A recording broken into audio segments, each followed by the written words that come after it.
చూసి ముఖ్య టైం లేదు వెళ్ళిపోదాం. ఓకే రేపు చూద్దామండి. ఇవి ప్రార్థన చేసుకుందాం ప్రియులారా, ప్లీజ్. आइए हम प्रार्थना करेंगे प्रियो।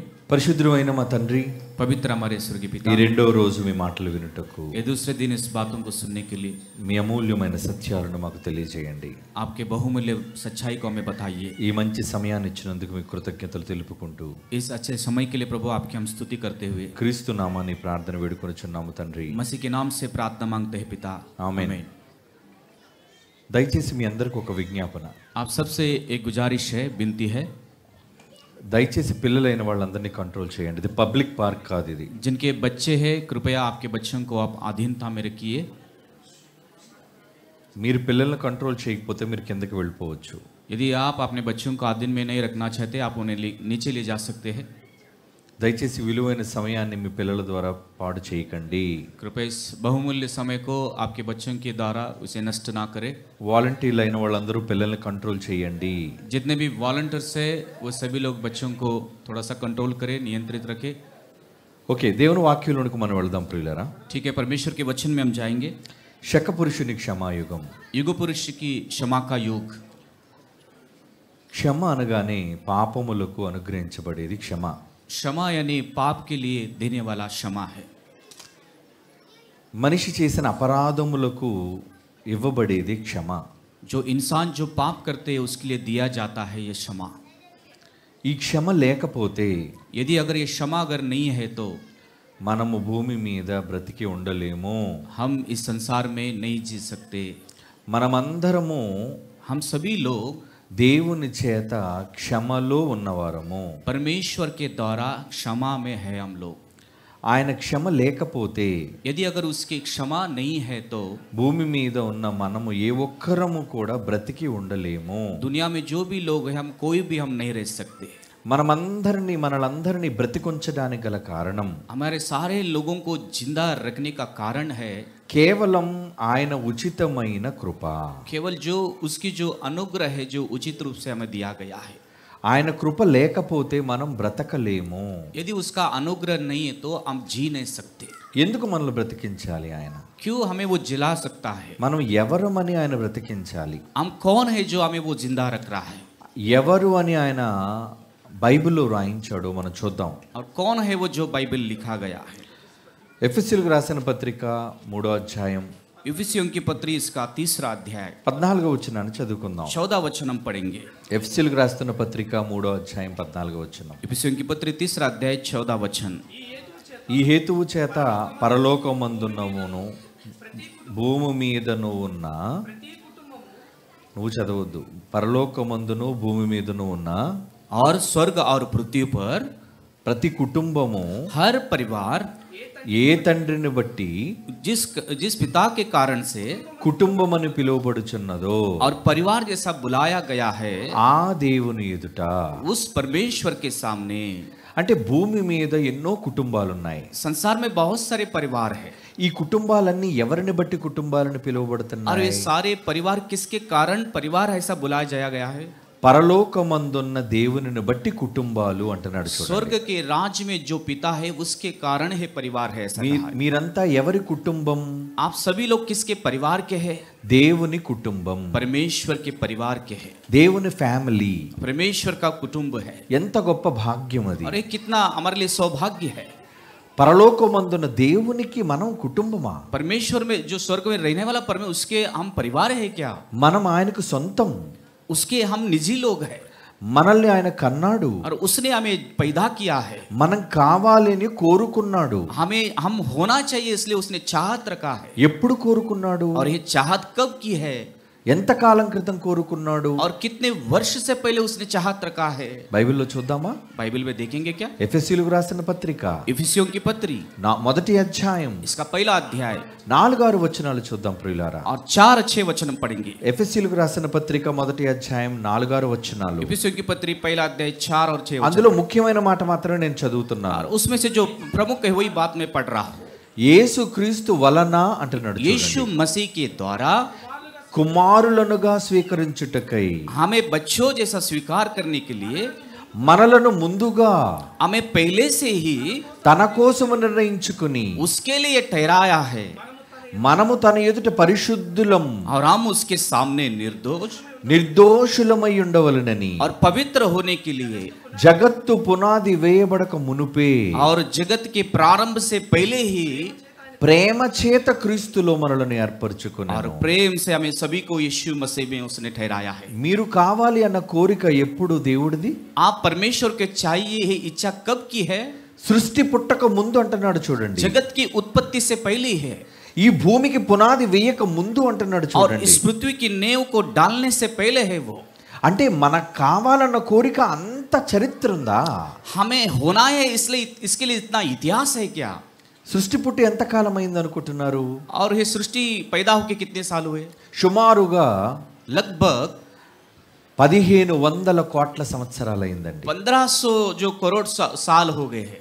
1500 కోట్ల సంవత్సరాల క్రితం ఈ భూమి పుట్టింది అంటున్నారు 1500 करोड़ वर्ष पूर्व से सृष्टि उत्पन्न हुआ है, ऐसा गणित है. శాస్త్రవేత్తలు చెప్పిన లెక్కది. वैज्ञानिक लोगों ने ऐसा ठहरा है. సృష్టి పుట్టే 1500 కోట్ల సంవత్సరాలైతే सृष्टि पैदा होके अगर 1500 करोड़ साल हुए हैं మీరు కావాలన్న దేవుని ప్రణాళిక ఎప్పటిది? और आप परमेश्वर के लिए चाहिए इस संकल्प कब की है? 1500 కోట్ల సంవత్సరాలకు మునపటిది. 1500 करोड़ वर्ष से पहले से ही है. 1500 కోట్ల సంవత్సరాల క్రితమే మీరు కావాలని కోరుకున్నాడు దేవుడు. 1500 करोड़ साल से पूर्व ही परमेश्वर को आप चाहिए, इसलिए परमेश्वर ने ठहराया. ఎవరి కోసం? किसके लिए? తన కోసం. उसके लिए. తన కోసమే మమ్మల్ని అందరినీ కోరుకున్నాడు. उसके लिए ही परमेश्वर ने हम सभी को उसने चुना है. ఇందులో ఒక రాష్ట్రంనో, यहाँ पे कोई किसी एक देश का ఒక భాషనో, और किसी की भाषा को ఒక జాతినో और किसी एक जाति को ఆయన కోరుకోలేదు. उसने नहीं चुना. సర్వజనులను కోరుకున్నాడు ఆయన. सारे लोगों को परमेश्वर ने चुना है. కనుక అందరూ తన వారుగా ఆయన భావించాడు. और सभी लोगों को वो मेरे हैं ऐसा परमेश्वर कहता है. అందరూ నా కుటుంబము ఆయన భావించాడు ఆయన. कहता है कि ये सारे मेरा परिवार है ऐसा परमेश्वर कहता है. కనుక ఆ కుటుంబంలోని వారు పరిశుద్ధులుగా ఉండాలని కోరుకున్నాడు. इसलिए जिस वो परिवार में जितने भी लोग हैं वो पवित्र हो जाए ऐसा कहता है. వారు నిర్దోషులుగా ఉండాలని కోరుకున్నాడు. और वे निष्कलंक रहे ऐसे परमेश्वर चाहता है. కానీ భూమి మీద పుట్టిన తర్వాత మనుషులు ఆయన కోరుకున్నట్టు ఉండకుండా పోయారండి. लेकिन सृष्टि में जब इंसानों को देखते हैं वैसा नहीं है आज. ఎన్నో విషయాల్లో వాళ్ళు అపరాధులుగా మారిపోతున్నారు. और बहुत सारे विषयों में वो पापी ठहराए जाते हैं. ఆలోచనలో నేరస్తులైపోతున్నారు. विचारों में वो पाप कर रहे हैं. మాటలలో నేరస్తులైపోతున్నారు. हाथों में गुनहगार ठहरे हैं. చేతలలో నేరస్తులైపోతున్నారు. क्रियाओं में वो पापी ठहरे हैं. మరి వీళ్ళు పాపాలను సంహరించేది ఎలా? फिर इन पापों को परिहार कैसा करना चाहिए? అందుకు దేవుడు ఒక కుటుంబంలోని యజమానిగా, इसलिए परमेश्वर कुटुंब के बड़े व्यक्ति होने के नाते ఒక తండ్రి స్థానంలో ఉండి और पिता के स्थान में रहकर తన కుటుంబమైన పిల్లలందరినీ और उसके परिवार के सारे बच्चों को రక్షించాలి అనుకున్నాడు. उद्धार के लिए सोचा परमेश्वर. ఎవరి ద్వారా? और किसके द्वारा? శక పురుషుని ద్వారా, युग पुरुष के द्वारा, క్రీస్తు యేసు ద్వారా. मसीह यीशु के द्वारा. అందుకు బైబిల్లో రాయించిన ఒక మాట మనం చూద్దాం. इसलिए बाइबल में लिखा एक वचन को हम पढ़ेंगे. మొదటి యోహాను పత్రిక पहले यूहन्ना की पत्री 2వ అధ్యాయం इसका दूसरा अध्याय 2వ వచనం చూద్దాం ప్రియులారా. दूसरा वचन हम पढ़ेंगे प्रियो. మొదటి యోహాను పత్రిక पहले यूहन्ना 2వ అధ్యాయం इसका दूसरा अध्याय 2వ వచనం. दूसरा वचन हम पढ़ेंगे. ఆయనే और वही మన పాపములకు శాంతికరమై ఉన్నాడు. हमारे पापों का प्रायश्चित है. మన పాపములకు మాత్రమే కాదు और గాని केवल हमारे ही नहीं वरन సర్వ లోకమునకు శాంతికరమై ఉన్నాడు అంటున్నాడు. सारे చూడండి. जगत के पापों के लिए भी है. అంటే సర్వలోకానికి శాంతికారకుడా యేసు ప్రభు? यीशु मसीह सारे जगत का प्रायश्चित है क्या? సర్వలోకం కోసం ఆయన రావాలా? और सारे दुनिया के लिए वो आना चाहिए क्या? సర్వలోక ప్రజల కోసం ఆయన భూమి మీద చనిపోవాలా? सारे प्रजा के लोगों के लिए अपने जान वो देना चाहिए क्या? అవునండి, సర్వలోక జనుల కోసం ఆయన చనిపోయాడు. जी बिल्कुल, दुनिया के सारे लोगों के लिए उसने अपना प्राण दिया. అందరూ కావాలని కోరుకున్నాడు ఆయన. सबको और से चाहिए ऐसा रखा परमेश्वर. అందుకు అందరికి క్షమను ప్రసాదించాడు. इसलिए सभी को परमेश्वर ने क्षमा का वरदान दिया. చివరికి ఆయన ద్వేషించిన వారిని కూడా క్షమించాడండి. जिसने भी उससे दुश्मनी रखा उनको भी क्षमा किया. సిలువ మీద అతను సిలువ వేసి హేళన చేస్తున్నప్పుడు, और जब वो क्रूस पर चढ़ा रहे थे, वो क्रूस पर उसकी निंदा कर रहे थे. నీవు దేవుని కుమారుడైతే సిలువ దిగు అని అంటున్నప్పుడు यदि तू परमेश्वर का पुत्र है तो नीचे उतर जा, ऐसा जब बोलते वक्त, ఆయన వారిని శపించలేదండి. लेकिन उन्हें उसने कभी उनको शाप नहीं दिया. వారిని చూచి ఏమన్నాడో తెలుసా? और उन्हें देखकर उसने क्या कहा? తండ్రి, हे पिता, వీరేమి చేయుచున్నారో వీరికి తెలియదు ये గనుక क्या कर रहे इन्हें मालूम नहीं है. వీరిని క్షమించుము. प्रभु इन्हें क्षमा कर दे. వీరిని క్షమించుము అన్నాడు చూడండి. इन्हें क्षमा कर ऐसा लिखा गया. ఈ రోజు యేసు ప్రభు లాంటి మనస్సు మనం కలిగి ఉంటే, अगर यदि परमेश्वर यीशु मसीह के जैसा अगर हमारा हृदय अगर है, ఒకరిని ఒకరు క్షమించుకుంటే, एक दूसरे को अगर हम क्षमा करते हैं, నిజంగా మనలో ఎందుకు పెరుగుతున్నాయి చెప్పండి శత్రుత్వాలు? फिर अगर ऐसा है तो हमारे अंदर क्यों शत्रुता बढ़ रहा है? మనుషుల మధ్య శత్రుత్వాలు, मनुष्यों में शत्रुता है, కుటుంబాల మధ్య శత్రుత్వాలు, परिवार में दुश्मनी है, రాష్ట్రాల మధ్య శత్రుత్వాలు, और देश में दुश्मनी है, ప్రపంచ దేశాల మధ్య రాజ్యాల మధ్య శత్రుత్వాలు, पूरे विश्व के राष्ट्र में सभी में दुश्मनी का भाव है. అంటే ఇంతమంది శత్రుత్వాన్ని రూపమాపాలి అంటే इन सारे लोगों की शत्रुता को अगर रुकाना चाहिए तो ఒకే ఒక మంత్రం ఉంది. एक ही एक वो मंत्र है, క్షమ. क्षमा है. క్షమ మనిషిని మార్చగలదు. क्षमा मनुष्य को बदल सकता है. క్షమ మనిషిని గొప్పవానిగా నిలబెట్టగలదు. क्षमा मनुष्य को बहुत बड़ा इंसान कर सकता है. ఆ క్షమను యేసు ప్రభు ప్రపంచానికి నేర్పించాడు. और वो क्षमा की बातें यीशु मसीह संसार को सिखाया है. అందుకు ఆయన క్షమాయుగాన్ని ప్రారంభించాడు. इसलिए उसने क्षमा की युग को शुरुआत किया है. నిజంగా యేసుక్రీస్తుని వెంబడించిన అనేక మంది, इसलिए जितने भी यीशु मसीह के अनुयायी लोग हैं, క్రైస్తవులైన వారు वो जितने भी लोग मसीह बन गए हैं, అందరినీ క్షమించే మనస్సు కలిగిన వారుగా ఉండాలని కోరుకున్నాడు. सभी लोग क्षमा की भावनाओं को रखने वाले लोग होना चाहिए, ऐसा चाहता है. ఎందుకంటే దేవుడు క్షమ కలిగిన వాడు గనుక. क्योंकि परमेश्वर जो क्षमा को चाहने वाला परमेश्वर है, పరలోకమందున్న తండ్రి క్షమ కలిగిన వాడు, और परमेश्वर जो स्वर्ग में वो भी क्षमा का परमेश्वर है. ఆయన గర్భాన పుట్టిన యేసుక్రీస్తు వారు క్షమ కలిగిన వారు. उसके गर्भ के वास से निकला हुआ यीशु मसीह भी क्षमा का दाता है. ఆ యేసుక్రీస్తును నమ్మిన మనమంతా క్షమ కలిగిన వారుగా ఉండాలి. और उस यीशु मसीह पर विश्वास किए हम सभी लोग भी क्षमा की भावना में रहना चाहिए. నిజంగా పరలోకమందున దేవుడు క్షమ కలిగిన వాడుగా ఉన్నాడా? सचमुच स्वर्ग के राज्य में परमेश्वर जो है क्षमा का दाता, ऐसा लिखा है क्या? ఆయన నిజంగా క్షమ ఎలాగో చూపించాడో బైబిల్లో ఒక మాట చూద్దాం. उसने किसी क्षमा को दिखाया, एक बात हम बाइबल में पढ़ेंगे. నెహెమ్యా గ్రంథం नेहमिया की किताब 9వ అధ్యాయం 17వ వచనం. इसका 9 अध्याय 17 वचन हम पढ़ेंगे. నెహెమ్యా గ్రంథం 9వ అధ్యాయం 17వ వచనం. नेहमिया अध्याय इसका 9 अध्याय 17 वचन. రెండవ మాట చూడండి, రెండవ మాట. दूसरा वचन हम पढ़ेंगे. అయితే నీవు క్షమించుటకు సిద్ధమైన దేవుడవు, तू क्षमा करने के लिए तैयार है, ऐसा परमेश्वर है. దయా వాత్సల్యము గలవాడవు, और दया और संपन्न तू परमेश्वर है. దీర్ఘశాంతము బహు కృపయు గలవాడవయుండి, और धीरज और कृपा से तू रहने वाला परमेश्वर. మనుష్యులను విసర్జింపలేదు అంటున్నాడు और చూడండి. मनुष्यों को तूने नहीं छोड़ा है. మనందరికీ తండ్రి అయిన దేవుని మనస్సు ఎలాంటిది? और हमारे सभी के विषय में परमेश्वर का हृदय किस तरह का है? అందరినీ క్షమించే మనస్సు కలిగిన వాడుగా ఉన్నాడంట. सभी को क्षमा करने वाला हृदय यीशु परमेश्वर के पास है. నిజంగా దేవునికి క్షమ లేకపోతే, यदि अगर क्षमा करने की भावना परमेश्वर में ఈ नहीं రోజు होगी, సమాజంలో దేవుని నమ్మని నాస్తికులు బతికుండే వాళ్ళ? फिर आज जो परमेश्वर को नहीं मानने वाले जो नास्तिक लोग हैं वो जिंदा रह सकते हैं क्या? దేవుణ్ణి దూషించే వాళ్ళు ఊపిరి కలిగి ఉండేవాళ్ళ? जितने लोग परमेश्वर की निंदा करते क्या वो जिंदा रह सकते थे? కానీ వాళ్ళంతా బ్రతికే ఉన్నారండి. लेकिन वे सब सारे जीवित है. యేసు ప్రభువును దూషించే వాళ్ళు బ్రతికున్నారు. जो यीशु मसीह की निंदा किया वो भी जिंदा है. అసలు దేవుడే లేడు అన్న వాళ్ళు బ్రతికున్నారు. परमेश्वर नहीं है ऐसे मानने वाले भी वो जिंदा है. కానీ వారు బ్రతికుండడానికి కారణం దేవుని క్షమ. लेकिन वो अभी जो जिंदा है इसका वजह है परमेश्वर की क्षमा. అదే దేవుని స్థానంలో మనం ఉంటే, यदि हम वही परमेश्वर के स्थान में अगर रहेंगे तो, దేవునికున్న శక్తులన్నీ మనకుంటే, अगर परमेश्वर में कहा जितनी शक्ति है वही शक्ति अगर हमारे अंदर है तो ముందు మన శత్రువులను చంపేస్తాం మనం. सबसे पहले हमारे दुश्मन को हम मार डालते हैं. ఎందుకంటే వాళ్ళ మీద మన కోపం, क्योंकि उनके विषय में हमें क्रोध है, వాళ్ళ మీద ద్వేషం మనకి. उनके ऊपर हमें द्वेष भावना है. కానీ దేవుడు అలాంటి వాడు కాడండి. लेकिन परमेश्वर ऐसा नहीं है प्रिय. అలాంటి మనస్సు మనం కూడా కలిగి ఉండాలి. उसी प्रकार का मन हमें भी होना चाहिए. ఈ రోజు ప్రపంచంలో కోట్ల మంది బ్రతుకుతున్నారు అంటే ఆయన దయగలిగిన మనస్సు. आज करोड़ों लोग जो जी रहे तो उसकी अनुग्रह से जी रहे हैं. అదే మనస్సు ఆయన కడుపున పుట్టిన కొడుకు యేసు ప్రభువుకి వచ్చిందండి. उसी प्रकार का हृदय उसके यीशु मसीह के पिता जो परमेश्वर का पुत्र यीशु मसीह भी है. మరి మనం కూడా ఆయన కడుపునే పుట్టాం కదా. फिर हम भी उसके द्वारा ही पैदा हुए ना. మరి మనలో ఎందుకు లేదది? फिर हमारे में वो मन क्यों नहीं है? కానీ ప్రపంచంలో కొంతమందికి ఉందండి. लेकिन दुनिया में कुछ लोगों को है. ఆ కొంతమందికి ఉన్న మనస్సు ఏంటో మీకు ప్రత్యక్ష సాక్ష్యాలతో చూపిస్తాను ఇప్పుడు నేను. और वो कुछ लोग जो है मैं वो दिखाना चाहता हूँ आपको. मैं వాళ్ళు ఈ దేశమంతా తెలిసిన వాళ్ళు, वो सारे दुनिया उनको जानती है. వాళ్ళకి సంభవించిన సంఘటన దేశమంతా జరిగిన సంఘటన. उनके ऊपर जो गुजरा हुआ है सभी जानते हैं उस विषय को. అది మీకు సాక్ష్యంగా చూపిస్తాను ఈ రాత్రి. मैं गवाही के तौर पर आपको दिखाना चाहता हूँ. కనుక యేసు ప్రభు ఎంత క్షమ కలిగిన వాడు, क्योंकि यीशु में से कितना क्षमा का दाता है. ఆయనను నమ్మిన వారు ఎంత క్షమ కలిగిన ఉన్నారో, और उसके ऊपर विश्वास करने वाले लोग कितने क्षमाशील है. ఈ రాత్రి మీ కళ్ళతో మీరు చూద్దురు గాని. आप आपके आंखों से इस रात को देखने वाले. మనం యేసు ప్రభు గురించి గొప్పగా చెబుతున్నాం. हम यीशु मसीह के बारे में बहुत बड़ी बात करते हैं. కానీ ఇది చాలా మందికి పాపం ఇబ్బందికరంగా ఉంది. लेकिन उन बातों को जब बताते कई लोग वे सह नहीं सकते. యేసు అందరిని ప్రేమించమన్నాడండి. यीशु मसीह सबको प्रेम करो बोला. నిన్ను వలె నీ పొరుగువాని ప్రేమించు అని చెప్పాడండి. जैसे तुम अपने पड़ोसी के ऊपर प्यार करो ऐसा बोला.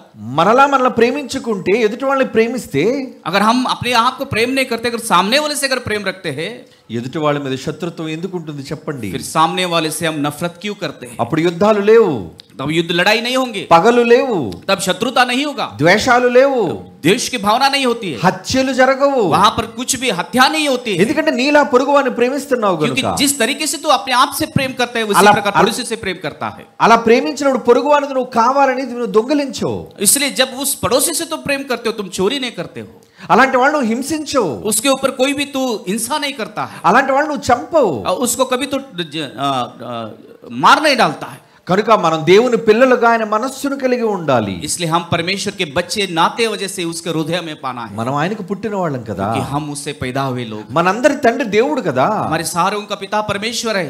ఆ మనస్సు యేసు ప్రభువుకు వచ్చినప్పుడు, और वही हृदय यदि परमेश्वर यीशु मसीह में है, మనం కూడా ఆయనకు పుట్టినప్పుడు మనకి ఎందుకు లేదండి అది? फिर हम भी उसके द्वारा पैदा हुए, वो हृदय हमें को नहीं है. నిజంగా ఆయన మన తండ్రేనా?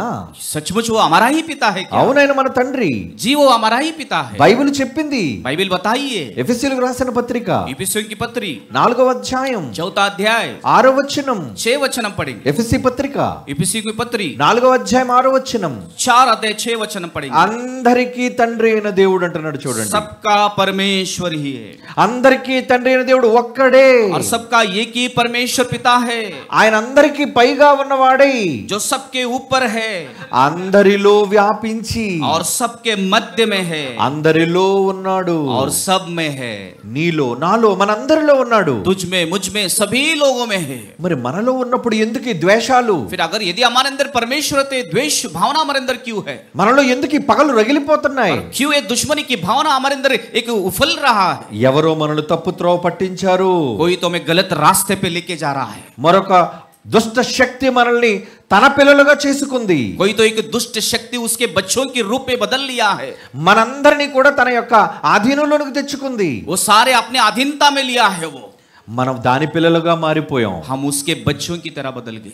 అందుకే నరహత్యలు జరుగుతున్నాయి, इसलिए हत्याएं हो रहे हैं, అందుకే దొంగతనాలు జరుగుతున్నాయి, इसलिए चोरी हो रहा है, అందుకే యుద్ధాలు జరుగుతున్నాయి, इसलिए लड़ाई हो रही है. మనమంతా దయ్యపు పిల్లలుగా మారిపోయాం. सारे शैतान के बच्चे में बदल गए. వాడు కూడా దేవుని స్థానంలోనికి వచ్చేసాడు. वो भी परमेश्वर के स्थान में ही आ गया. యోహాను సువార్త యోహాను రచిత సుసమాచాर 8వ అధ్యాయం 8 अध्याय 44వ వచనం. 46 वचन पढ़ेंगे. యోహాను సువార్త 8వ అధ్యాయం 44వ వచనం. యోహాను రచిత సుసమాచాर का 8 अध्याय 46 वचन पढ़ेंगे.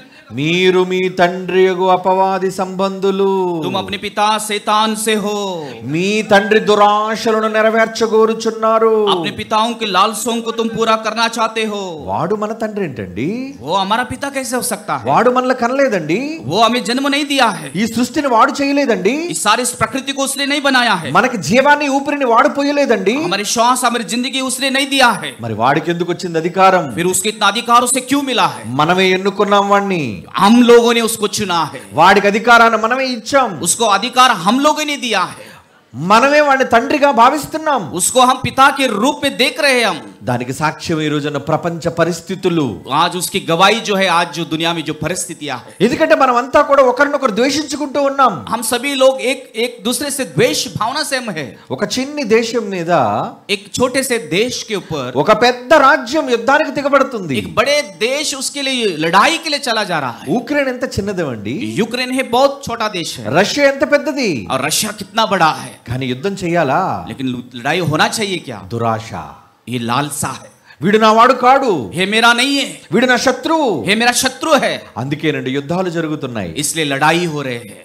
ఇవన్నీ ఎవరి వల్ల జరుగుతున్నాయి ये అనుకుంటున్నారు? सारे किसकी वजह से चल रहे हैं? వాడే మన తండ్రి, वही हमारा पिता. వాడి దురాశలు उसकी लालसा है ये. మనుషులందరినీ దేవునికి విరోధులుగా మార్చాలి అనుకున్నాడు. सारे मनुष्यों को परमेश्वर के विरोध में बदलने के लिए सोच रहा है. అందుకు దేవుడు కన్న తండ్రి, మన నిజమైన తండ్రి బాధపడుతున్నాడండి. इसलिए हमारा सच्चा पिता जो है हमारे लिए वो बहुत दुखित हो रहा है. ఎందుకు నా పిల్లలంతా ఇలా మారిపోయారు అంటున్నాడు. क्यों मेरे बच्चे से सारे बदल रहे हैं? అందుకే మనందరినీ తన త్రోవలోనికి తెచ్చుకోవాలి అనుకున్నాడు. इसलिए हमारे सारे को उसके मार्ग में लाने के लिए सोच रहा है। అందుకు తన కుమారుడైన యేసు ప్రభువును వెళ్ళమన్నాడు లోకానికి. इसलिए अपने एकलौता पुत्र यीशु मसीह को दुनिया में जाने के लिए कहा। నాయనా నువ్వు వెళ్ళి నా పిల్లలను నువ్వు కాపాడాలి. बेटा तू जा, मेरे बच्चों को तू संभाल। ఎలా కాపాడాలి? मैं इसे कैसे संभालूं? మనం మంచి వాళ్ళని కాపాడాలా? हम भले लोगों को संभालना है क्या? మనం చెడ్డవారుగా ఉన్నప్పుడే కాపాడాలి అనుకున్నాడండి. हम जब बुरे लोग थे तभी परमेश्वर ने हमें संभालने के लिए कोशिश की। రోమీయులకు రాసిన పత్రిక रोमियों की पत्री 8వ అధ్యాయం 8 अध्याय 5వ అధ్యాయం 8వ వచనం. 5 अध्याय 8 वचन पढ़ेंगे। రోమా పత్రిక 5వ అధ్యాయం 8వ వచనం. रोमियों की पत्री 8 अध्याय इसका 5 अध्याय 8 वचन। దేవుడు మన ఎళ్ళ తన ప్రేమను వెల్లడిపరుచుచున్నాడు. परमेश्वर हमारे ऊपर प्रेम को प्रकट कर रहा है। ఎలా? कैसे? మనమింకా పాపులమై ఉండగా जब हम पापी ही थे, క్రీస్తు మన కొరకు मसीह हमारे लिए ప్రాణము పెట్టాడు. अपने जान को दिया है। మన మంచి వాళ్ళైనందుకు ప్రాణం పెట్టలేదండి. हम भले लोग हैं इसलिए अपनी जान उसने नहीं दिया है। మనం పాపులుగా ఉన్నందుకు ప్రాణం हम పెట్టాడండి. पापी थे इसलिए वो मरा है। అందుకు మనల్ని మార్చాలి అనుకున్నాడు. इसलिए हमें बदलने के लिए वो सोचा। మన పాపములని క్షమించాడు. हमारे सारे अपराधों को उसने क्षमा किया। ఆ క్షమే ఈ రోజు మనల్ని బ్రతికిస్తుంది. वही क्षमा आज हमें जिला रहा है। ఒకవేళ మన పరలోకపు తండ్రికి క్షమ లేకపోయినా, यदि हमारे स्वर्गीय पिता को अगर क्षमा की भावना अगर नहीं होती, ఆయన కుమారుడైన యేసు ప్రభువుకు క్షమ లేకపోయినా, वही भावना उसके पुत्र मसीह में नहीं होती, ఈ రోజు మనమంతా ఏమైపోయేవాళ్ళం చెప్పండి? सारे लोगों की परिस्थिति क्या होती थी? ఈ పాటికి సర్వనాశనమైపోయి ఉండేవాళ్ళం. अब तक हम सब लोग नष्ट हुए रहते थे। ఈ లోకాన్ని భస్మం చేసి ఉండేవాడు దేవుడు. इस दुनिया को परमेश्वर जलाए रखता था। కానీ ఇంకా ఆయన ప్రేమిస్తున్నాడు మనల్ని. लेकिन अभी भी परमेश्वर हमें संभाल रहा है। वो మనం ఆయన ఎదురుస్తున్నా ప్రేమిస్తున్నాడు. हम उसको विरोध कर रहे बावजूद भी हमें संभाल ఆయన रहा है। అనరాని మాటలు అంటున్నా ఆయన మనల్ని ప్రేమిస్తున్నాడు. हम जो बातें नहीं कहना चाहिए उसके विरोध में जब बोलते तो भी हमें परमेश्वर संभाल रहा है। అందుకే దేవుడు ఏమంటున్నాడు చూడండి, యెషయా గ్రంథం इसलिए यशायाह की नबी की किताब में परमेश्वर क्या बोलता है? 53వ అధ్యాయం इसका 53 अध्याय 6వ వచనం. 6 वचन पढ़ेंगे। యెషయా గ్రంథం यशायाह की किताब 53వ అధ్యాయం इसका 53 अध्याय 6వ వచనం. 6 वचन पढ़ेंगे। మనమందరం గొర్రెల వలె త్రోవ తప్పిపోతిమి. हम तो सब भेड़ के समान भटक गए। మనలో ప్రతివాడు తనకిష్టమైన త్రోవకు తొలగెను. हम में से हर एक अपने मार्ग अपना मार्ग अपना लिया। యెహోవా మనందరి దోషమును యేసు మీద మోపెను. यहोवा ने सभी अधर्मों को यीशु मसीह के ऊपर बोझ डाला। మనం చేసిన పాపాలకు ఆయన బలైపోయాడు ఏంటండి? हम किए हुए पापों के बदले उसने बलिदान हो। మనం మంచివాళ్ళగా మారమా? हम भले इंसान नहीं हो सकते क्या? యేసు ప్రభు క్షమ రాకపోతే మనం మారమా? यदि यीशु मसीह का क्षमा अगर हमें नहीं मिले तो हम बदलते नहीं क्या? మనలో క్షమాగుణం లేదంటారా? हमारे अंदर क्षमा की भावना नहीं है क्या? ఉంది, है, మనందరిలో ఉంది. हमारे सभीयों में है, కానీ అది బయటకు రావటం లేదంతే. लेकिन वो बाहर नहीं आ रहा है। దాన్ని బయటకు తెచ్చినవాడు యేసుక్రీస్తు వారు. उसको बाहर निकल के लाने वाला यीशु मसीह है। అందుకే ఆయన గొప్పవాడయ్యాడు, इसलिए वो महान बन गए, శకపురుషుడయ్యాడు, वो युग पुरुष हो गए। ఈ దేశంలో ఒక దారుణమైన సంఘటన ఒరిస్సా రాష్ట్రంలో జరిగిందండి. ओडिशा में बहुत ऐसा दुर्घटना वहां पर घटा। అది జనవరి 22, 1999 అండి. और 1999 में वहां पर दुर्घटना घटी है। 1999 అండి. और 1999 में ही घटना घटी हुई। జనవరి 22వ తేదీ అండి. आज जनवरी 23 तारीख को 22 क्षमा कीजिए। మొత్తానికి యేసు ప్రభు సువార్తను ప్రకటించడానికి ఒరిస్సా రాష్ట్రం వెళ్ళారండి. ओडिशा में सुसमाचार सुनाने के लिए वहां पर गए। వెళ్ళిన వారు భారతీయులు కాదండి. और जो लोग गए वो भारतीय नहीं थे। ఆస్ట్రేలియా దేశం నుంచి వచ్చిందండి ఒక కుటుంబం. ऑस्ट्रेलिया के द्वारा आया एक परिवार था। ఒక భార్యాభర్తలు, एक पति पत्नी వారు ముగ్గురు పిల్లలు, और उनके 3 बच्चे, 2 కుమారులు, और 2 लड़के थे, ఒక కుమార్తె. और एक लड़की थी। వాళ్ళు సువార్త ప్రకటించడానికి వెళితే जब वे सुसमाचार सुनाने जाते वक्त ఆయన పేరు उनका नाम है Graham Staines. Graham Staines. Yesu ప్రభు యొక్క ప్రేమను ప్రకటించడానికి వెళ్ళాడు. प्रभु यीशु मसीह को प्रेम को प्रकट करने के लिए वो गया। అలా వెళ్ళి రాత్రి అయిపోయిందని కారులో పడుకున్నాడు 2 కుమారులతో. जब वो काम पूरा करके रात को उनके कार में वो सो गए अपने 2 बच्चों को लेकर। మన రాష్ట్రంలో వెనుకబడిన రాష్ట్రం, और अपना जो राष्ट्र है बहुत पिछड़ा हुआ राष्ट्र है। అందులో సరైన త్రోవ లేకపోవటం వల్ల రాత్రి నిద్రపోయాడు అక్కడ. इसलिए अच्छा रास्ता नहीं था, इसलिए वो वहां पे सो गए वो लोग। కానీ ఈ లోపు ఒక మత ఛాందస్యవాది వచ్చాడు అక్కడికి. लेकिन वहां पर एक धर्मांध व्यक्ति आ गया। అతని పేరు దారా సింగ్. उनका नाम है दारा सिंह। రాత్రి మధ్యరాత్రి వచ్చాడు. और मध्यरात्रि वहां पे आ गया। 2 చిన్న పిల్లలతో పడుకున్నాడండి తండ్రి. 2 बच्चों के साथ सोया पिता। కానీ అర్ధాంతరంగా ఏం చేశాడో తెలుసా? लेकिन वो क्या किया मालूम है क्या? ఆ బండి మీద పెట్రోల్ పోసాడు. उस कार के ऊपर उसने पेट्रोल छिड़क दिया. వాళ్ళు పడుకోవడానికి ఇల్లు కూడా లేదండి. और वो सोने के लिए घर भी नहीं है. ఒక చిన్న కారులో వాళ్ళు పడుకున్నారండి. एक छोटे से कार में वो लोग सो गए. కానీ ఆ కారు మీద పెట్రోల్ పోసి నిప్పంటించేశారండి. उस कार में पेट्रोल डालकर जला दिया. పాపం ఆ చిన్ని ప్రాణాలతో సహా 3 ప్రాణాలు అరిచి అరిచి చనిపోయారండి छोटे వాళ్ళు. बच्चों की प्राण चिल्ला चिल्ला चिल्ला कर वो मर गए. ఎంత దయానీయమైన పరిస్థితి. कितनी दयनीय परिस्थिति है. వెంటనే ప్రభుత్వం అతన్ని అరెస్ట్ చేసింది దారా సింగ్ ని. तुरंत दारा सिंह को सरकार ने उसको अरेस्ट किया. ఎందుకంటే వాళ్ళు చేసిన దోషం, क्योंकि उन्होंने किया वो अपराध है. వాళ్ళు వచ్చింది ప్రజల మధ్య సేవ చేయడానికి. वो आए थे लोगों की सेवा करने के लिए. కుష్టు వ్యాధితో బాధపడుతున్న రోగులకు సహాయం చేయడానికి. कुष्ठ रोग से जो बीमार थे उनको मदद करने के लिए आए थे. కానీ వాళ్ళు చంపేశారండి. लेकिन उनको मार दिया गया. అందుకు ఆ తల్లి ఏమంటుందో తెలుసా? तब वो माँ क्या कहती है देखिए. ఆయన భార్య उनकी पत्नी क्या గ్లాడీస్ స్టెయిన్స్. ग्लैडिस स्टेन्स क्या कहते हैं? గ్లాడీస్ స్టెయిన్స్ ఆయన భార్య, చనిపోయిన ఆ వ్యక్తి భార్య అంటుంది. जो मरे थे सेवक उनकी पत्नी ग्लैडिस स्टेन्स क्या कहती है? ఇదిగో చూడండి, నేను న్యూస్ లో పడింది చదువుతున్నాను చూడండి. देखिए मैं जो न्यूज में आया हूं मैं पढ़ता हूं. I have forgiven Dara. मैं दारा सिंह को क्षमा करती. I have forgiven అంటే నేను క్షమించేశాను. मैं उनको क्षमा दिया हूं అని అంటుంది ఎవరు? और क्या वो कौन बोल रही है ऐसा? ఇదిగోండి గ్లాడీస్ స్టెయిన్స్. ये देखिए ग्लैडिस स्टेन्स कह रही है. తన ఇద్దరు, ఒకరు 10 సంవత్సరాలు, మరొకరు 7 సంవత్సరాలు. एक 7 साल का है और एक 10 साल का लड़का है. ఇద్దరు కుమారులను భర్తను పోగొట్టుకుంది. और ये बच्चों को और पत्नी को भी खो बैठी हो. కానీ ఆ విధవరాలు ఏమందో తెలుసా? लेकिन वो विधवा क्या कहती है? నా భర్తను చంపిన వాళ్ళు నేను క్షమిస్తున్నాను అందండి. जिसने मेरे पति को मारा मैं उनको क्षमा करती हूँ. ఎవరనగలరు చెప్పండి ఆ మాట? कौन कह सकता है ऐसी बातें? ఎందుకు అనగలరు చెప్పండి ఆ మాట? और क्यों कही ऐसी बातें? ఆ మాట అనడానికి స్ఫూర్తి యేసుక్రీస్తు వారు, మర్చిపోకండి. वो बात कहने के लिए प्रेरणा प्रभु यीशु मसीह है. ఆ మాట అనడానికి కారణం యేసుక్రీస్తు. और उस बातों को कहने का वजह यही है, यीशु मसीह है. ఆ స్థానంలో మనం ఉంటే ఏమంటాం? यदि उस जगह में अगर हम रहते थे, వీళ్ళు వెంటనే కాల్చి చంపండి, इन सारे लोगों को बंदूक से उड़ाकर मार डालो से कहते. వీళ్ళకి శిక్ష అమలు చేయండి అంటాం. और इनके ऊपर सजाए मौत की तैयारी करो. అందుకు క్యాండిల్స్ పట్టుకుంటాం అవసరమైతే. अगर आवश्यकता होती है हम कैंडल को लेते हैं हाथ में. క్యాండిల్స్ తో ర్యాలీ చేస్తాం మనం. और कैंडल की रैली हम लोग निकालते हैं. రోడ్ల మీద తిరుగుతాం మనం. हम सड़कों पर आते हैं हम लोग. చచ్చిపోయినంత వరకు మనం దీక్షలు చేస్తాం. और जो भी है जो मरने वक्त तक हम उसकी निदर्शन करते हैं. కానీ लेकिन ఆమె అలా చేయలేదు. लेकिन वो माँ ऐसे नहीं की. ఆమె అలా చేయడానికి కారణం, वो ऐसे करने का कारण है, క్షమ చూపించిన యేసుక్రీస్తు నుంచి క్షమను నేర్చుకుందండి. जिसने क्षमा को दिखाया उसी क्षमा के द्वारा सिखाया उसने. అవునండి, చట్టాలు క్షమించకపోయినా, अगर यदि कानून जो है क्षमा नहीं देती होंगी, రాజ్యాధికారులు క్షమించకపోయినా, और राज्य के हकीम हमें क्षमा नहीं देते होंगे, కానీ ఒక దేవుని కుమార్తెగా క్షమను చూపించగలుగుతుందామే. लेकिन परमेश्वर की बेटी की वजह से वो क्षमा दिखा रही है. ఆమె క్రైస్తవురాలు కదా, वे मसीह है ना. పగ సాధించాలి అనుకోలేదు. और वो अपने आप को शत्रु को बनाने के लिए नहीं सोची, वो కేవలం క్షమించాలి అనుకుంది. केवल क्षमा करना ऐसा सोची.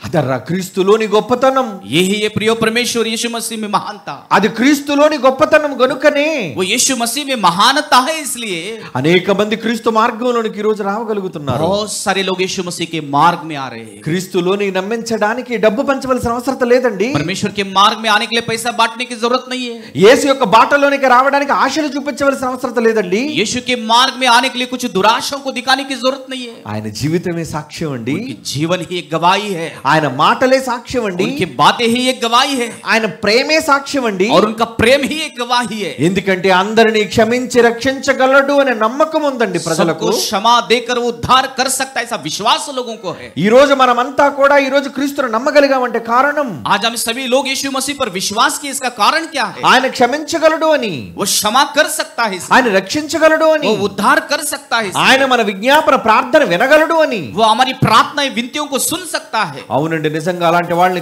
కాపాడుతాడు ఆయన. जी बिल्कुल, ऐसे लोगों को परमेश्वर हिफाजत करता है. తన మీద నమ్మకం ఉంచుకున్న వారిని కాపాడగలడు ఆయన. जितने भी लोग उसके ऊपर विश्वास करते हैं उन सारों को रक्षा कर सकता है. మీరు నిజంగా ఆయన మీద నమ్మకం ఉంచగలుగుతున్నారా? आज आप लोग उसके ऊपर विश्वास कर सकते हैं क्या? ఆయన నమ్మగలిగితే ఆయన కాపాడగలన నమ్మగలుగుతున్నారా?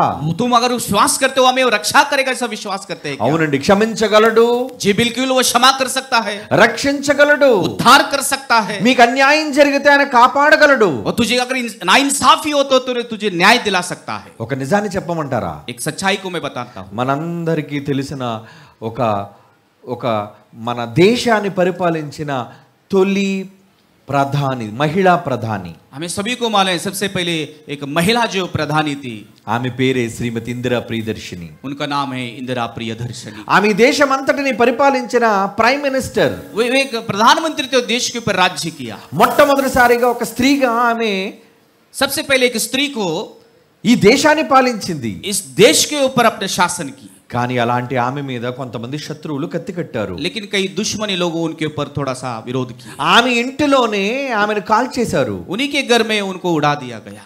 అందులో ముగ్గురు సిక్కు మతస్థులు ఉన్నారు. उसमें सिख धर्मीय के लोग हैं. అందులో బల్బీర్ సింగ్, एक बलबीर सिंह है, జశ్వంత్ సింగ్, जसवंत सिंह है కేహార్ సింగ్, और खेनार सिंह है. ఈ ముగ్గురు మీద ప్రభుత్వం కేసు పెట్టిందండి. और तीनों लोगों के ऊपर जो है सरकार ने केस डाली. మీ ముగ్గురు ఆమెను కాల్చి చంపారు. तुम सारे ने उसको उड़ा दिया है. ఆమె హత్యకు మీరే కారణం అని అన్నది. उनकी हत्या का कारण आप ही लोग हैं. వాళ్ళందరూ కూడా తిహార్ జైలులో ఉన్నారండి. वे सारे तिहाड़ के जेल में थे. వారు అన్ని న్యాయస్థానాలకు, సుప్రీం కోర్టుకు కూడా వెళ్ళారు. वे सारे सुप्रीम कोर्ट तक भी गए वो लोग. మాకు క్షమాభిక్ష ప్రసాదించండి అన్నారు. हमें क्षमा दीजिए ऐसा उसने सिफारिश की उन्होंने. కానీ సుప్రీం కోర్టు వాళ్ళకి క్షమాభిక్ష పెట్టలేదండి. लेकिन उसके माफीनामा को उन्होंने नहीं किया. చివరికి ప్రెసిడెంట్ ఆఫ్ ఇండియా దగ్గరికి వెళ్ళారండి వాళ్ళు. वापस वो राष्ट्रपति तक गए वो लोग. ఆ ప్రెసిడెంట్ ఆఫ్ ఇండియాని క్షమాభిక్ష పెట్టమన్నారండి. और राष्ट्रपति को भी बोले कि हमें माफ कीजिए. కానీ ఆ ప్రెసిడెంట్ ఆఫ్ ఇండియా కూడా క్షమాభిక్ష పెట్టలేదండి. लेकिन राष्ट्रपति भी उन्हें माफी नहीं दिया. వారిని ఉరి తీసేయమని చెప్పాడండి. उनको फांसी की सजा दो बोला. ఆ ముగ్గురులో उस तीनों में బల్బీర్ సింగ్, बलबीर सिंह, అతను జైలులో, తిహార్ జైలులో ఉన్నాడు. वो तिहाड़ जेल में है. అతను ఉన్నప్పుడు జైలు అధికారిని పిలిచాడు. वो जब रहता था जेल में, जेल के अधिकारियों को बुलाया. అయ్యా, నేను చనిపోయే ముందు నాకు ఒక కోరిక తీరుస్తారా అని అడిగాడు. साहब मुझे एक इच्छा है, उस इच्छा को पूरा कीजिए. తప్పనిసరిగా అది మా యొక్క కర్తవ్యం, మేము తీరుస్తా ఉన్నారు వాళ్ళు. जी बिल्कुल, हमारी वो जवाबदारी है, तुम्हारी इच्छाओं को पूरा करेंगे बोले वो. చెప్పమన్నాడు. ఏంటి మీ కోరిక చెప్పండి. बोलिए तेरी ख्वाहिश क्या है, तेरी इच्छा क्या है बोले. మీ కుటుంబ సభ్యులు ఏమైనా మాట్లాడతారా? क्या आपके परिवार के लोगों से आपको बात करना है? మీకు ఇష్టమైనది ఏమైనా భోజనాన్ని సిద్ధం చేయమంటారా? आपका मनपसंद खाना आप खाना चाहते हो? మీ చివరి కోరిక ఏంటో చెప్పండి అని आपकी అడిగాడు. आखिरी ख्वाहिश क्या है उसने बोला. అప్పుడు బల్బీర్ సింగ్, వాళ్ళ ముగ్గురులో బల్బీర్ సింగ్ మాత్రమే అడుగుతున్నాడు. उन तीनों में बलबीर सिंह एक ही बोल रहा है. ఏమడిగాడు తెలుసా? उसने क्या मांगा मालूम है क्या? నాకు ఒక బైబిల్ ఇప్పించండి అని అడిగాడు. मुझे एक बाइबल दीजिए. ఒక సిక్కు మతస్థుడికి బైబిల్ ఎందుకండి? एक सिख धर्मियों को बाइबल की क्या आवश्यकता है? ఇదే అడిగాడు ఆ జైలు అధికారి. यही पूछा जेल के अधिकारी ने. నీకెందుకయ్యా బైబిల్? तुझे क्यों चाहिए बाइबल? నీకేం అవసరం బైబిల్? उसकी आवश्यकता तुझे क्या है? అప్పుడు ఆయన అన్న మాట ఏంటో తెలుసా? तब उसने क्या कहा मालूम है क्या? నా నివేదన, ప్రార్థన జీసస్ క్రైస్ట్ వినాలి అన్నాడండి. मेरी प्रार्थना, मेरी दुआ यीशु मसीह सुनना चाहिए. నేను తప్పు చేయలేదండి అన్నాడండి. मैं गलत नहीं किया हूँ. నేను క్షమాపణ కోరుకోవాలి అనుకుంటున్నాను అన్నాడు. मैं उससे माफी मांगना चाहता हूँ. ఇది కొట్టు కదా అనుకుంటున్నారా? ये ऐसा नहीं, ऐसा समझते क्या? ఇదిగోండి చూడండి, నేను చదువుతున్న మాట. देखिए मैं आप पढ़ रहा हूँ यहाँ पर. Bible inspired jailed Sikh recently Indira Gandhi అంటున్నారు చూడండి. वहाँ पर लिखा है, देखिए वो प्रेरणा लिया है बाइबल से. ఇదిగోండి ఇక్కడ నేను చదువుతున్నాను చూడండి ఈ వార్త. देखिए मैं पढ़ रहा हूँ. బల్బీర్ సింగ్ సిక్ ఆఫీసర్. ఇది రెండో, ఇదిగో నేను అండర్లైన్ చేసి చూడండి. The day he was sentenced to death, అంటే ఆయన చనిపోయే కొద్ది రోజుల ముందు, वो मरने से पहले, कुछ दिनों से पहले ఆయన అడుగుతున్నాడు. ఒక ఇండియన్ ఎక్స్ప్రెస్ అనే న్యూస్ పేపర్ కి ఇంటర్వ్యూ ఇస్తున్నాడు ఆయన. इंडियन एक्सप्रेस इस न्यूज वालों को वो अपनी मुलाकात दे रहा है. నేను కట్టుకథ చదవట్లేదండి, వాస్తవం చదువుతాను చూడండి. Indian express. मैं कहानियों को नहीं बता रहा हूँ, जो भी सच्चाई है वो मैं आपके सामने रख रहा हूँ. ఆగస్ట్ 6 और 6 अगस्त को I asked the jail authorities for a copy of Bible. मैं जेल की अथॉरिटी को पूछ रहा हूँ कि मुझे एक बाइबल की प्रति दे. ఎందుకు నీకు బైబిల్? क्यों चाहिए तुझे बाइबल? అందుకే అంటున్నాడు చూడండి. तब उसने कहा, and it was the Bible which kept me alive in the death cell in the Tihar jail. मुझे इस जेल की इसमें से छुटकारा बाइबल दे सकती है. బైబిల్ నాకు నెమ్మదిని ఇవ్వాలి అనుకుంటున్నాను. अगर बाइबल मुझे सांत्वना देना चाहिए ऐसे समझता हूँ. అగో రెండో మాట చూడండి. after my conviction, और उसके बाद ఆఫ్టర్ మై కన్విక్షన్, అతని శిక్ష అమలు విధించబడిన తరువాత, जब उसके ऊपर शिक्षा की अमल हुई उसके बाद, my thoughts went to Christ అంటున్నాడు చూడండి. और मेरी जो भी कल्पना है वो परमेश्वर को यीशु मसीह के पास जाना चाहिए. and there was a trial and though innocent he was sentenced to death. నేను తప్పు చేయలేదు అంటున్నాడండి. और मैंने गलत नहीं किया ऐसा बोल रहा है. నేను క్షమించమని అడిగినా ఎవరు నా మాట వినటం లేదంటున్నాడండి. मुझे क्षमा करो ऐसा बोलते कोई मेरा नहीं सुन रहा ऐसा कहता. ప్రెసిడెంట్ ఆఫ్ ఇండియా కూడా నాకు క్షమాభిక్ష పెట్టనన్నాడండి అన్నాడు. राष्ट्रपति भी मुझे क्षमा नहीं दिया है. కానీ విచిత్రం ఏంటో చెప్పమంటారా? लेकिन एक विचित्र हुआ है. జశ్వంత్ సింగ్ ను ఉరితీసింది ప్రభుత్వం. जसवंत सिंह ने सरकार को फांसी सुनाई. కేహార్ సింగ్ ను ఉరితీసింది ప్రభుత్వం. केहार सिंह को सरकार ने फांसी दिया. కేవలం బల్బీర్ సింగ్ ను మాత్రమే నిర్దోషిని విడుదల చేసేసిందండి. केवल बलबीर सिंह को ही निर्दोष बोल के छोड़ दिया गया. ఎందుకు क्यों? ఎందుకు బల్బీర్ సింగ్ మాత్రమే విడుదల చేయబడాలి? केवल बलबीर सिंह को ही क्यों छोड़ा गया? బల్బీర్ సింగ్ దేవుడైన బైబిల్ ను కోరుకున్నాడు కనుక. बलबीर सिंह ने परमेश्वर की किताब बाइबल को उसने चाहा। నాకు బైబిల్ కావాలి, मुझे बाइबल चाहिए, నా మాటలు యేసు ప్రభు వినాలి, मेरी बातें यीशु मसीह सुनना चाहिए, నేను నిర్దోషుని యేసు ప్రభువును రక్షించాలి, मैं बेगुनाह हूं इसलिए यीशु मसीह मुझे उद्धार लाना चाहिए। ఇది దేశ ప్రధానికి సంభవించిన సంఘటన. और ये देश के प्रधानियों के ऊपर गुजरा हुआ समय है ये। ఇది చాలదా యేసు ప్రభు గొప్పవాడని చెప్పడానికి? यीशु मसीह महान है, बस यही बातें बहुत कुछ है। ఒక సిక్కు మతస్థుడికి సంభవించిన యథార్థ సంఘటన ఇది. एक सिख धर्मी के ऊपर जो भी गुजरा है ये सच्चाई है। యేసు ప్రభు పక్షపాతి కాడు. यीशु मसीह भेदभाव नहीं करता है। ఏదో కొంతమందిని మాత్రమే రక్షించాలన్న మనస్సు కలిగిన వాడు కాడు. कुछ चंद लोगों को ही उद्धार देना है इसलिए यीशु मसीह नहीं चाहता है। అందుకే ఇందాక మనం ఒక మాట చదువుకున్నాం. इसलिए हम इससे पहले एक वचन को हमने पढ़ा, ఆయన సర్వలోకమునకు శాంతికరమునై ఉన్నాడు. वो सारे जगत के लिए शांति दाता है। वो మొదటి యోహాను పత్రిక కదండి, पहले యోహాను పత్రిక हमने 2వ అధ్యాయం 2వ వచనం అండి. दूसरा अध्याय दूसरा वचन में पढ़ेंगे। ఏమంటున్నాడు ఆయన? ఆయన మన పాపములకు శాంతికరమై ఉన్నాడు. वो हमारे पाप के लिए प्रायश्चित्त है। మన పాపములకు మాత్రమే కాదు గాని केवल हमारे पापों के लिए नहीं, సర్వలోకమునకు శాంతికరమై ఉన్నాడు सारे అంటున్నాడు जगत చూడండి. के पापों के लिए वो प्रायश्चित्त है। ఆయన క్షమించగలడు. वो क्षमा दे सकता है। పరలోకమందున్న దేవుడు క్షమించడానికి సిద్ధంగా ఉన్నాడు. स्वर्ग के राज्य में जो परमेश्वर वो भी क्षमा देने के लिए तैयार है। ఆయన గర్భాన పుట్టిన యేసుక్రీస్తు వారు క్షమించడానికి సిద్ధంగా ఉన్నాడు. उसके द्वारा आया हुआ यीशु मसीह पुत्र भी क्षमा देने के लिए तैयार है।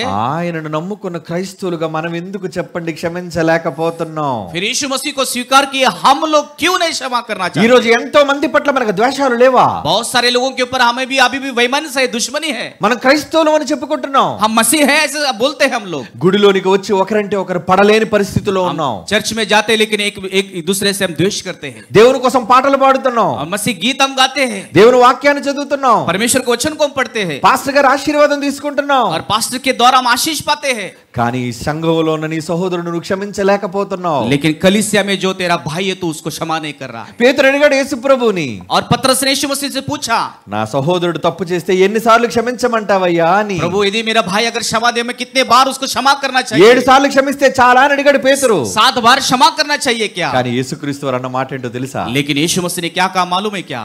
అందుకు యేసు అంటున్నాడు, तब రెఫరెన్స్ यीशु मसीह ने कहा, మత్తయి సువార్త मत्ती रचित सुसमाचार 18వ అధ్యాయం 18 अध्याय 21-22 వచనాలు చూడండి. 21 और 22 वचन आप देखिए। మత్తయి సువార్త 18వ అధ్యాయం 21-22 వచనాలు. मत्ती रचित सुसमाचार 18 अध्याय इसका 21 वचन पढ़ रहे हैं।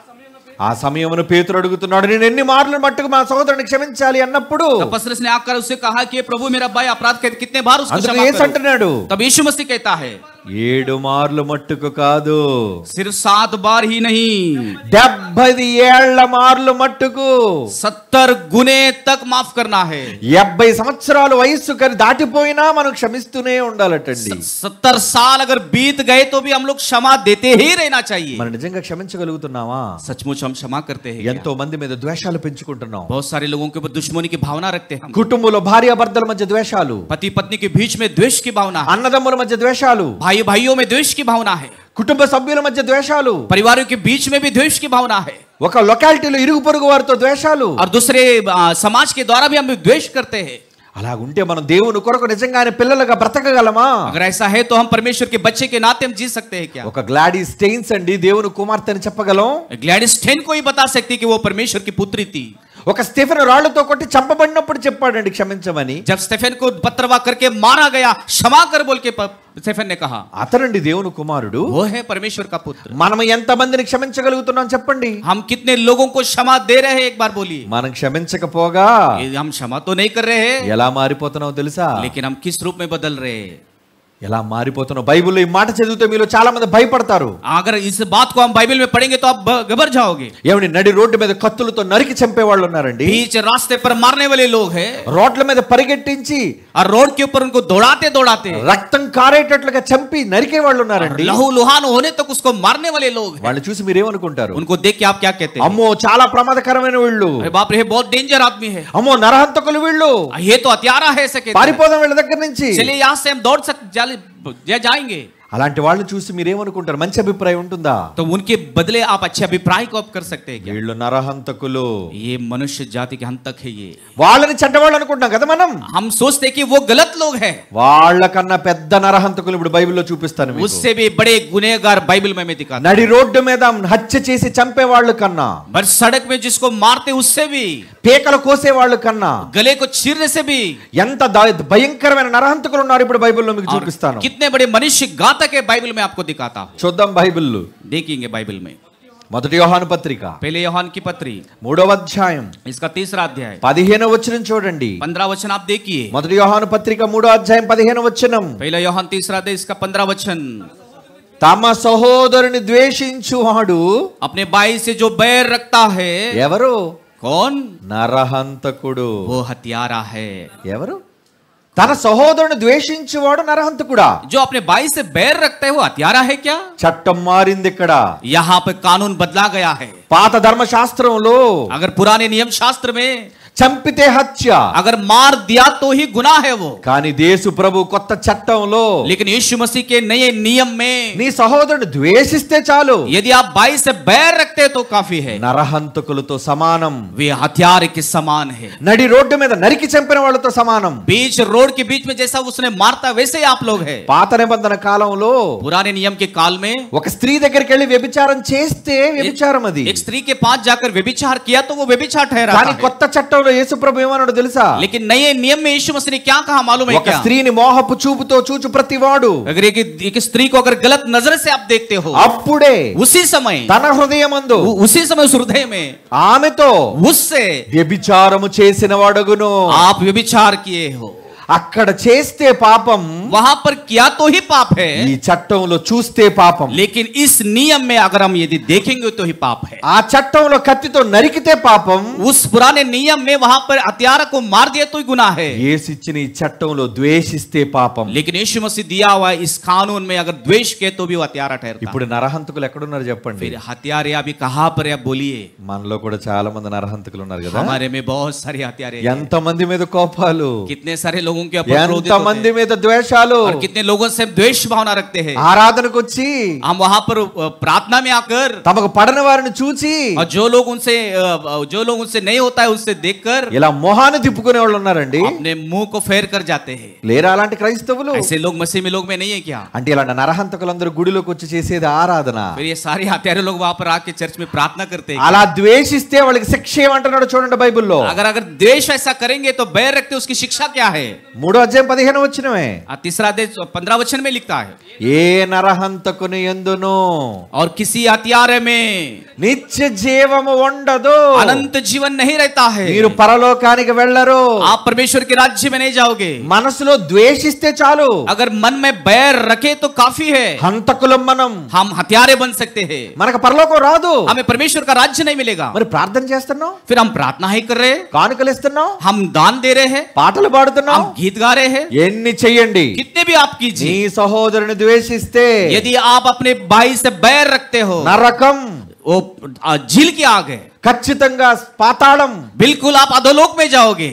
కనుక క్రైస్తవులుగా మనం వెళ్ళాలా అక్కడికి? इसलिए हम मसीह लोग वहां पर जाना चाहिए क्या? వద్దండి, వద్దు, మనకదొద్దు. नहीं नहीं, वहां पर नहीं जाना, हमें नहीं चाहिए वो ఆ లోకం మనకొద్దు. वो लोक हमें नहीं चाहिए। మనకు మార్గదర్శకుడు యేసుక్రీస్తు వారు ఉన్నాడు. हमारा मार्गदर्शी यीशु मसीह है, ఆయన చూపించిన మాటలు మనం నేర్చుకోవాలి. और उसने जो भी बातें दिखाई उस बातों को हमें सीखना है, మన జీవితంలో దాన్ని అన్వయించుకోవాలి. और उस जीवन में हम उसके अनुयायी बनना चाहिए। ఎంతో మంది తమ ప్రేమను చూపించారండి. और बहुत सारे लोग अपने प्रेम को व्यक्त किया है, తమ మీద శిక్షించిన వారిని క్షమించారండి. और जितने भी लोगों ने उनके ऊपर शिक्षा अमल किया उन्हें क्षमा किया उन्होंने। అంటే పరలోకానికి వెళ్ళాలంటే క్షమే మార్గం. परमेश्वर के राज्य में जाने का एक ही मार्ग है, वो ही क्षमा है। పరలోకానికి వెళ్ళాలంటే క్షమే మార్గం. और परमेश्वर के राज्य में जाने के लिए क्षमा ही मार्ग है। మరి నిజంగా మన హృదయాల్లో క్షమ ఉండగలుగుతుందా? सचमुच हमारे हृदय में क्षमा की भावना है क्या? అందుకే దేవుడు అంటున్న మాటలు చదువుదామా?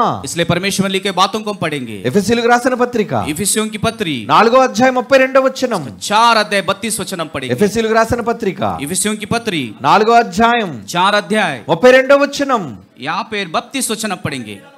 ఒకని ఎడల ఒకడు एक दूसरे पर దయ కలిగి कृपालु కరుణా హృదయులై करुणामय हो, క్రీస్తు మిమ్మును క్షమించిన ప్రకారము और मसीह ने तुम्हारे अपराधों को जैसा क्षमा किया है, మీరును वैसे ही ఒకరిని ఒకరు तुम भी एक दूसरे के క్షమించండి అంటున్నాడు. చూడండి अपराधों को क्षमा करो.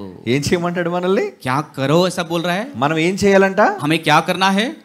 క్రీస్తు మనల్ని క్షమించి ఉన్న ప్రకారం. जैसा मसीह ने हमें क्षमा किया है, మనల్ని క్షమించేశాడా? हमें क्षमा दिया है क्या? మనం మంచి వాళ్ళని క్షమించలేదు, हम अच्छे लोग हैं इसलिए क्षमा नहीं दिया है. మనం పాపులుగా ఉన్నప్పుడే క్షమించాడు. हम अपराधी थे तभी उसने हमें माफी दिया మనం है. చెడ్డవాళ్ళుగా ఉన్నప్పుడే క్షమించాడండి. हम बुरे लोग थे तभी उसने हमें क्षमा किया है. మరి మనం ఎందుకు మన పట్ల చెడు చేసిన వాళ్ళని క్షమించలేకపోతున్నాం? फिर हम क्यों जो हमारे खिलाफ जिसने गलती किया है उसको हम क्यों क्षमा नहीं कर रहे? యేసుక్రీస్తు ఒక ఉపమానం చెప్పారు. यीशु मसीह ने एक उदाहरण बताया.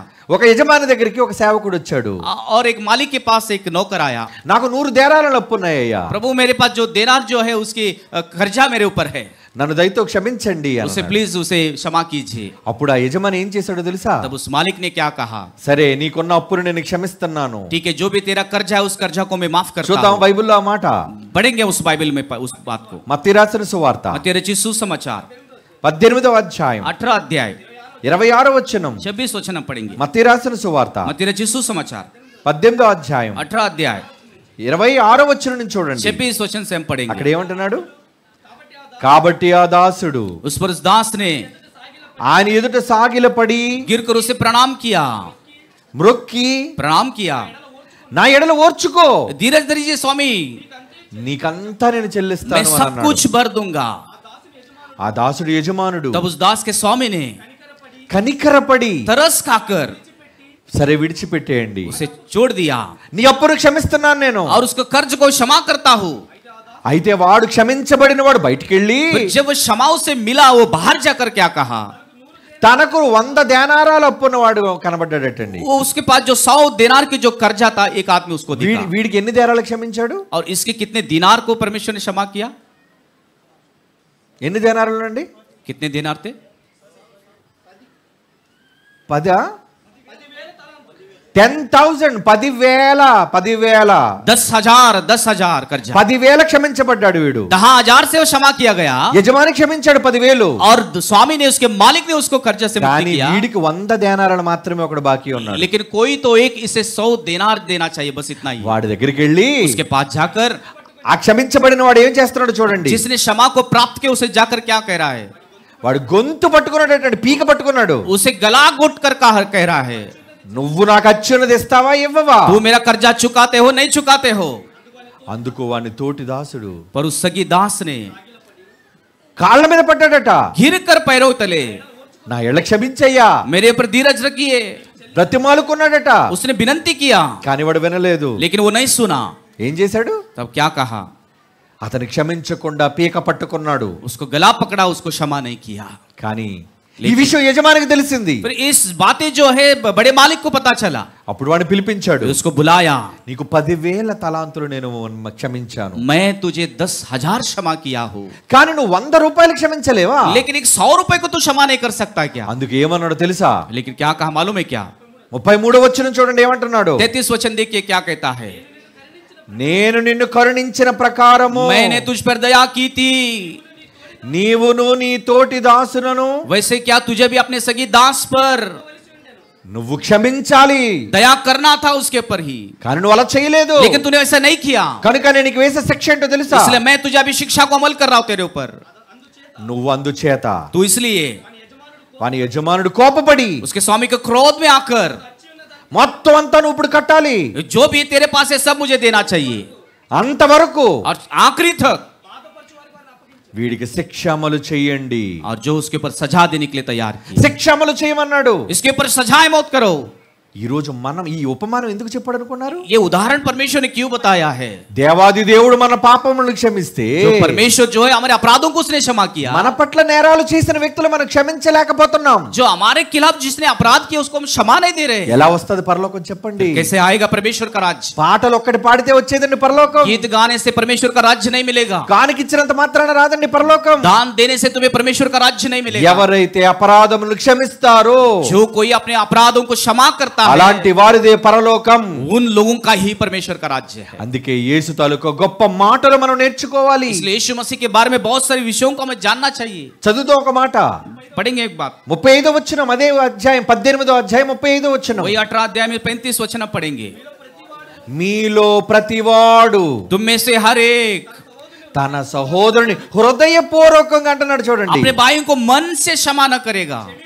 మీరు ఒకవేళ అలా హృదయపూర్వకంగా క్షమించకపోతే మనం, यदि आप उस व्यक्ति को मन से अगर क्षमा नहीं करोगे, పరలోకపు తండ్రి ఆ ప్రకారమే మిమ్మల్ని క్షమించడు. पिता जो स्वर्ग में है तुम्हें भी वैसा ही करेगा. మనం పాపులం కాదా? हम पापी नहीं है क्या? మీలో పాపం చేయని చేయొద్దండి. तुम्हारे में मैं पाप नहीं किया ऐसा कौन है तो हाथ ऊपर कीजिए. మీలో పాపం చేసిన వాళ్ళు చేయొద్దండి.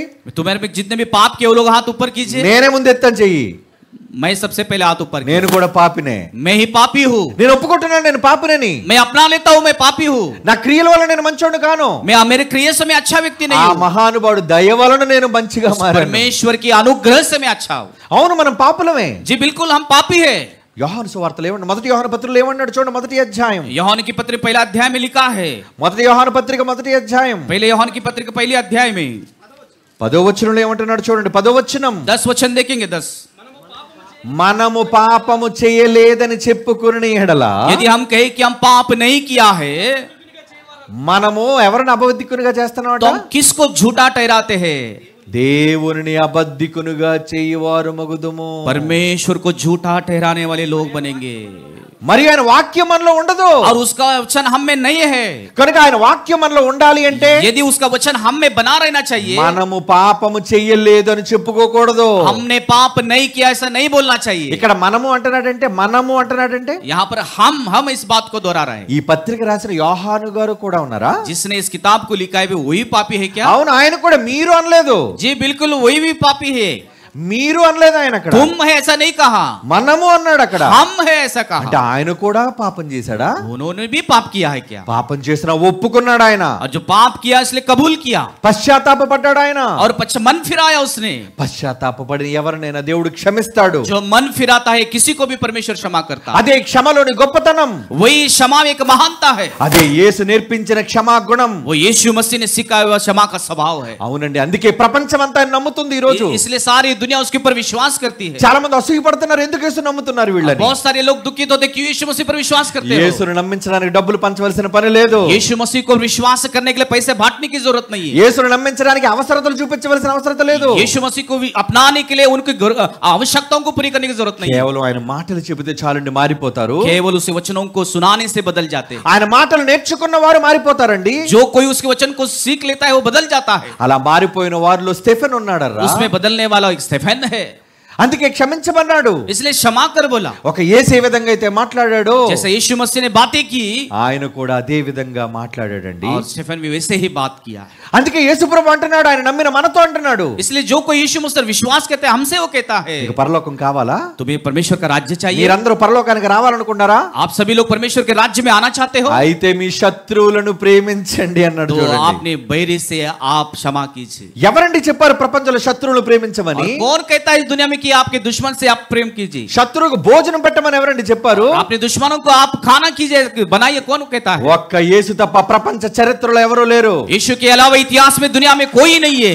యేసు తప్ప ప్రపంచ చరిత్రలో లేరు. इस इतिहास में यीशु के अलावा दूसरा कोई भी नहीं है. yes he is one and only. जी बिल्कुल वही एक ही है. అందుకే ప్రపంచం అంతా ఆయన దగ్గరకు పరుగులు పెడుతుంది. इसलिए सारी दुनिया उसके पर दौड़ कर आ रहा है. యేసు కావాలి మాకు. हमें यीशु मसीह चाहिए. యేసు కావాలి మాకు. यीशु चाहिए हमें. యేసు క్షమించగలడు. यीशु क्षमा कर सकता యేసు है. ప్రేమించగలడు. यीशु प्यार कर सकता है. అందుకే మాకు యేసు కావాలి इसलिए అంటున్నాడు. हमें यीशु चाहिए. కారణం ఏంటో తెలుసా? इसका वजह क्या है? మనుషులందరి కోసం క్షమించి చనిపోయాడండి ఆయన. कि मनुष्य सारे लोगों को क्षमा करके वो मर गया. ఆయన ఎంత గొప్పగా సిలువలో తన ప్రాణం ఇచ్చాడో, वो कितने बड़ी अपनी जान को क्रूस पर दिया है. ఆ సిలువలో ప్రేమ పాఠాన్ని ఎలా నేర్పిస్తున్నాడో, वो क्रूस पर वो प्रेम की बातें कैसे सिखा रहा है. ఇదిగో ఈ ముంబై కళాశాల పిల్లలు తమ కష్టార్జితంతో చేశారండి ఒక పాట. इसलिए मुंबई के बच्चे अपने मेहनत से गीत को बनाया है. ఆ యేసు గొప్పతనాన్ని చూపించే పాట.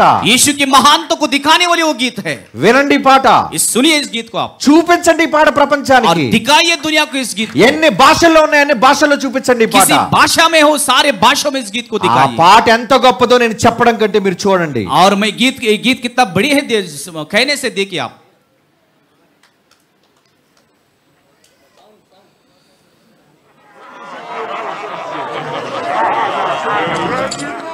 Father, Father, for they know not what they do. Forgive them, forgive them.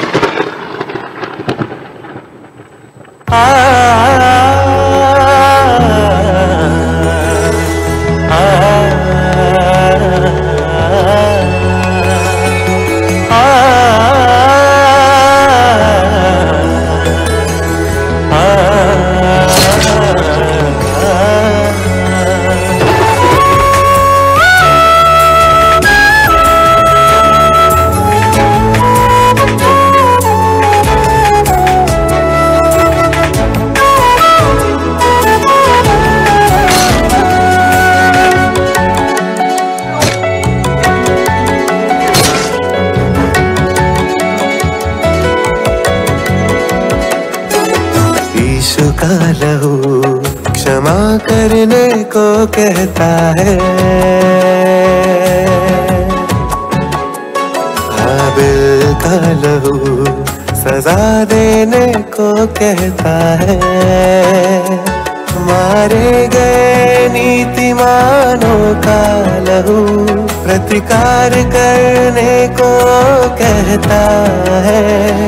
किसका लहू श्रेष्ठ है, किसका लहू क्षमा करता है। यीशु का लहू धरती पर दुश्मनों को क्षमा करने को कहता है, सब मनुष्यों का हर पाप धोता है। यीशु का लहू क्षमा करने को कहता है, हाबिल का लहू सजा देने को कहता है।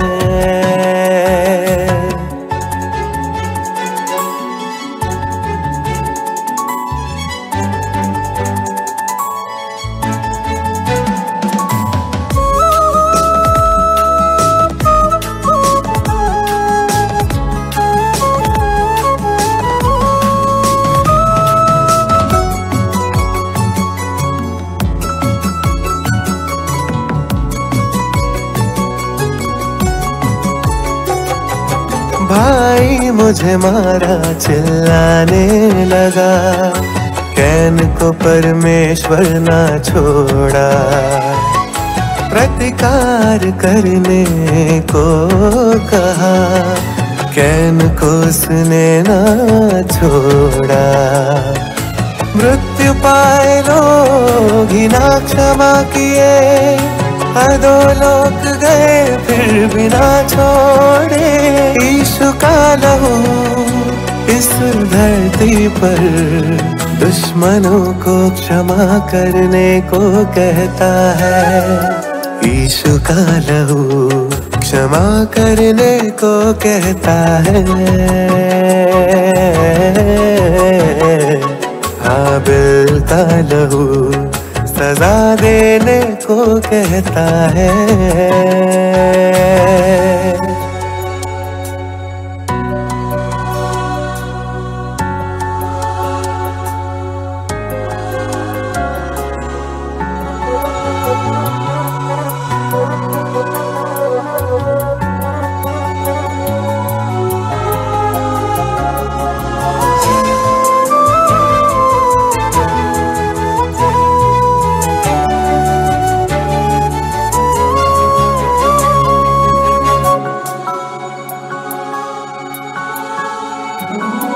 स्टेफनुस को पत्थर से मारने के बाद न्याय करने को उसने ना कहा। स्टेफनुस की हत्या सौल सहमत किया, यीशु ने मौका देकर जीवन दिया। इस जग में यीशु का प्रेम प्रकट कर, तुझे मारने वालों के लिए प्रार्थना कर। यीशु पर आज ही तू विश्वास कर, क्षमा करना यीशु तुझे सिखाता है, इसलिए सर्वाधिकार दिया है। यीशु का लहू क्षमा करने को कहता है। हाबिल का लहू सजा देने को कहता है।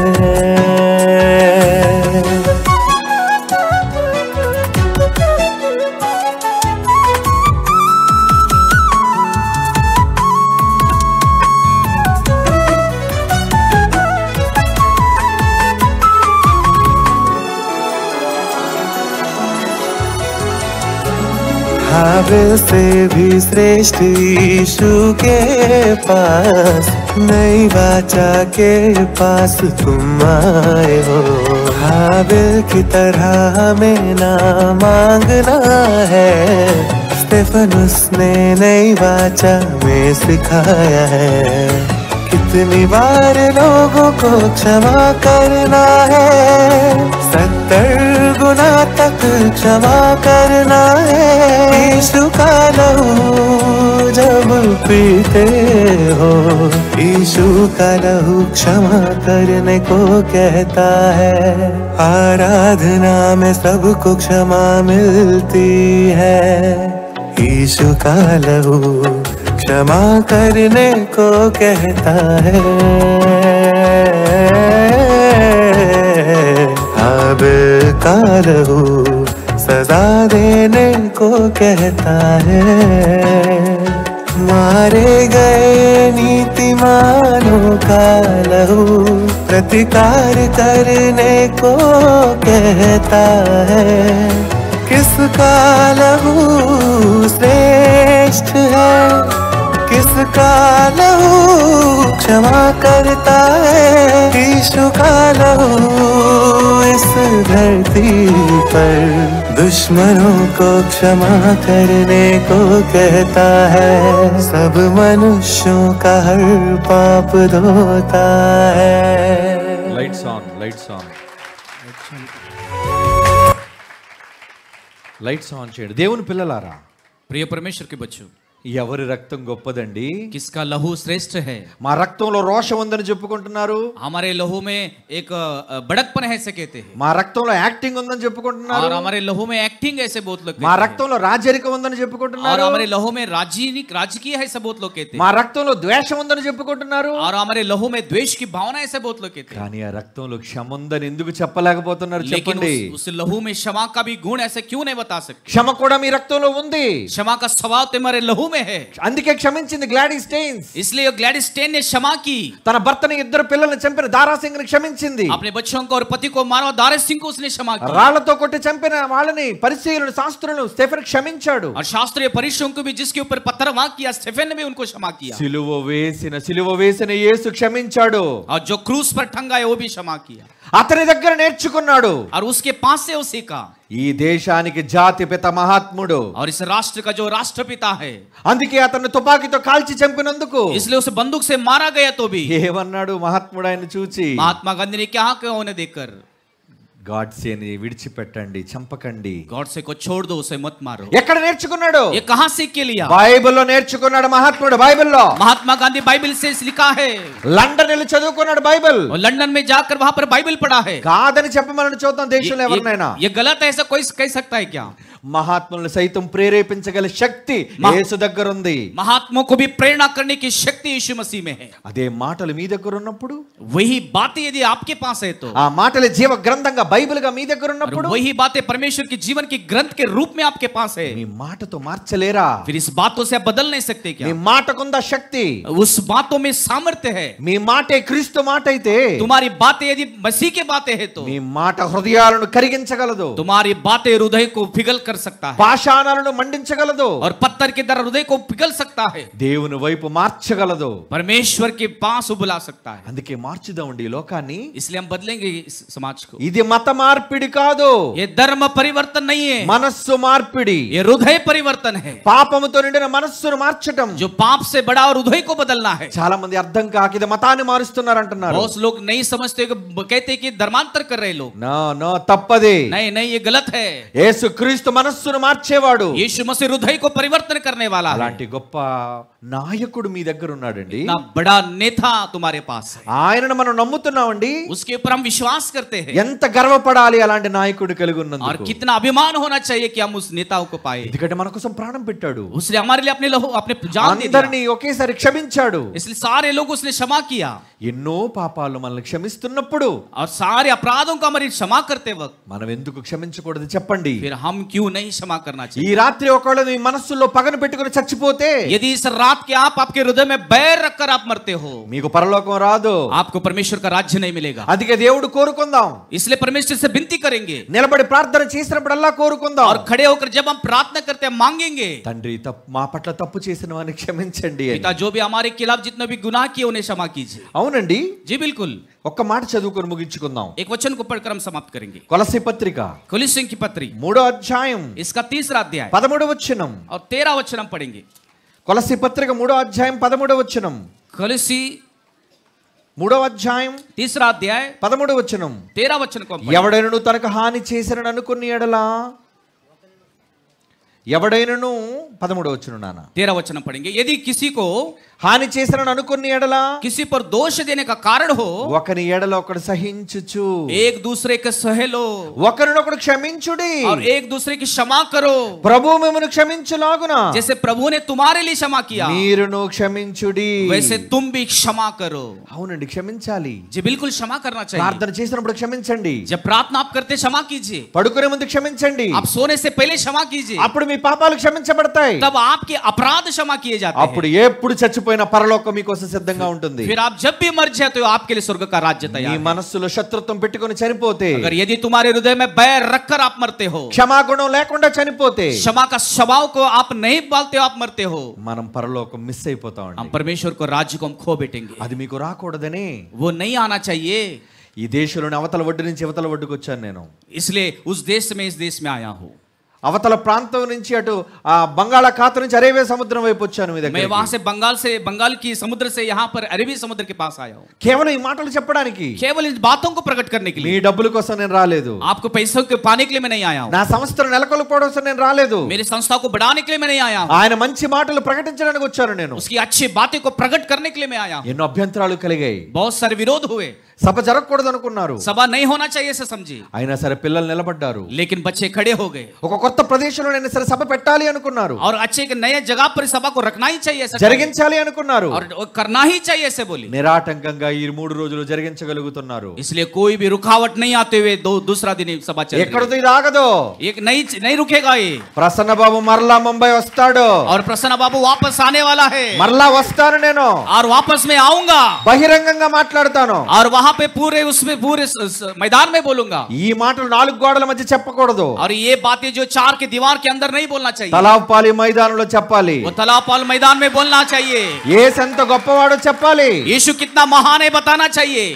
ప్రార్థన చేయండి, प्रार्थना कीजिए. కళ్ళు మూసుకొని ప్రార్థన చేసుకుందాం. आंखों को बंद कीजिए, हम प्रार्थना करेंगे. పరిశుద్ధుడైన తండ్రి, पवित्र हमारे पिता, ఇదిగో నీ పిల్లల యొద్దకు నన్ను తీసుకొని వచ్చారు. प्रभु तेरे बच्चों के बीच हमें लेके आए. పరలోకం రావాలి అంటే परमेश्वर का राज्य पाना है तो మేము క్షమించాలి. प्रभु हमें क्षमा चाहिए. మా మనస్సులో క్షమాపణ కలిగి ఉండాలి. फिर हमारे हृदय में हम क्षमा की स्वभाव को पाना चाहिए. అది ఈ ప్రపంచం ఎప్పుడో మర్చిపోయింది తండ్రి. दुनिया ने इस प्रभु इस बातों को भूल गया है. పగలు ద్వేషాలతో రగిలిపోతున్నారు నాయన. द्वेष की भावना से जल रहे पिताजी, ఈ సమాజాన్ని కాపాడండి. प्रभु इस समाज को सुधारिए. ఈ దేశాన్ని రక్షించండి. प्रभु इस देश की रक्षा कीजिए. నీ కుమారుని మాటల ద్వారా ప్రజ్వలింప చేయండి. आपके पुत्र के द्वारा इस बातों को प्रकट कीजिए. నీ చిత్తమైతే మరలా ఈ పట్టణంలో నీ కుమారుని ఘనపరిచే భాగ్యాన్ని బహిరంగంగా అనుగ్రహించండి. आपकी इच्छा हो तो प्रभु जाहिर से इस बातों को तेरे लोगों के सामने रखने के लिए हमें सहाय कीजिए. వచ్చిన నీ బిడ్డలందరినీ కరుణించండి తండ్రి. प्रभु जितने भी लोग हैं सभी के ऊपर आपके अनुग्रह बना, వారందరి సమస్యలు మీరు తీర్చండి. उनकी सारी समस्याओं को दूर कीजिए. వారి రోగాలను మీరు స్వస్థపరచండి. उनके बीमारों को आप चंगा कीजिए. ఇదిగో ఈ రాత్రి వాళ్ళు గృహాలకు వెళుతున్నారు. आप वापस अपने घर को जा रहे पिता, క్షేమముగా వారిని తీసుకుని వెళ్ళండి. उनकी हिफाजत कीजिए.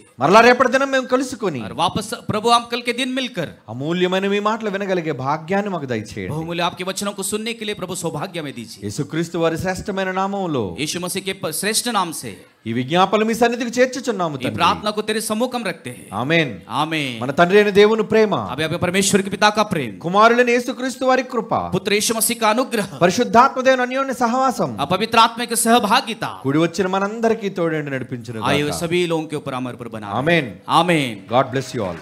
आप सभी को आशीष मिले.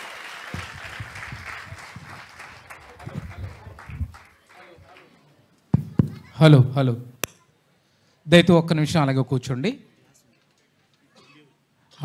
एक छोटा सा सूचना है।